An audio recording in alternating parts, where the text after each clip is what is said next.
सातत्य विरुद्ध गती, यशाचा खरा फॉर्म्युला. नमस्कार.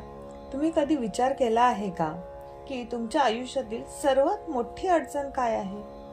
तुमच्याकडे ज्ञान आहे, क्षमता आहे, कदाचित तुमच्याकडे गरुडासारखी गती आणि बुद्धी देखील असेल, तरीही तुम्ही तुमचे ध्येय का गाठू शकत नाही? याचे उत्तर एक लहानशी मुंगी आपल्याला देते.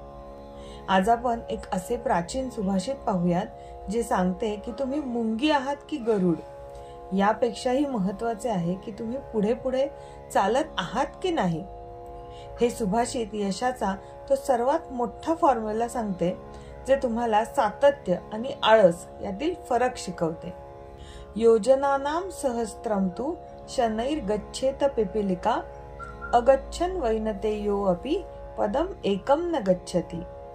आता पिपीलिका म्हणजे मुंगी आणि वैनतेय म्हणजे गरुड. या सुभाषितामध्ये मुंगी आणि गरुड यांचं उदाहरण वापरलं आहे.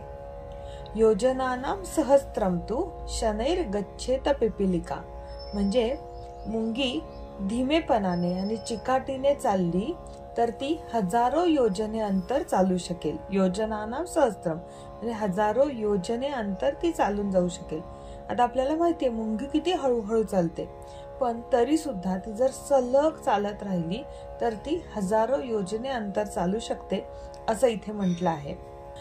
अगच्छन् वैनतेयो अपि, पण गरुड, वैनतेय म्हणजे गरुडाने जर आळस केला, तो फक्त स्वस्थ बसून राहिला, तर ह्या गरुडाची प्रचंड क्षमता, प्रचंड गती असून सुद्धा तो एकही पाऊल पुढे जाऊ शकणार नाही. मुंगीचा वेग अत्यंत सामान्य आहे. अगदी हळू मुंगी चालते. तिची क्षमता लहान असते, तिला पंख नसतात, पण तिच्याकडे एक महत्वाचा गुण आहे, तो म्हणजे सातत्य. ती थांबत नाही. आणि गरुड म्हणजे ते शक्ती, गती, उच्च क्षमता. गरुड काही क्षणात हजारो योजने अंतर पार करू शकतो, पण हा गरुड जर नुसता बसून राहिला तर काय होईल? तो एकही पाऊल पुढे जाऊ शकणार नाही. त्याची अफाट क्षमता असूनही तो शून्य प्रगती करेल.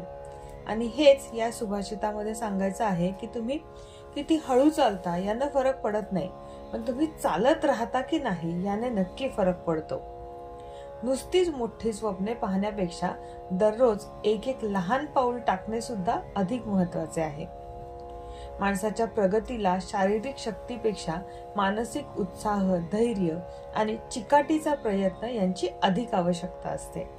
मित्रांनो, या सुभाषिताचा आपल्यासाठी संदेश अगदी स्पष्ट आहे. तुमच्याकडे किती क्षमता आहे याने फरक पडत नाही, पण तुम्ही दररोज थोडेसे काम करत आहात की नाही याने फरक पडतो. जगातील कोणतेही मोठे काम पहिल्या पावलाशिवाय सुरू होत नाही. गरुडालाही पहिले पाऊल टाकावेच लागते. तुमचे ध्येय मोठे आहे म्हणून घाबरून जाऊ नका. मुंगीप्रमाणे कामाला लागा. आजच ठरवा, तुमचे मोठे ध्येय साध्य करण्यासाठी तुम्ही आज कोणते छोटेसे पाऊल उचलणार आहात. हा व्हिडिओ तुम्हाला आवडला असल्यास लाईक करा आणि तुमच्या मित्रांशीही शेअर करा. त्यांनाही सांगा की सातत्य हीच खरी यशाची गुरुकिल्ली आहे.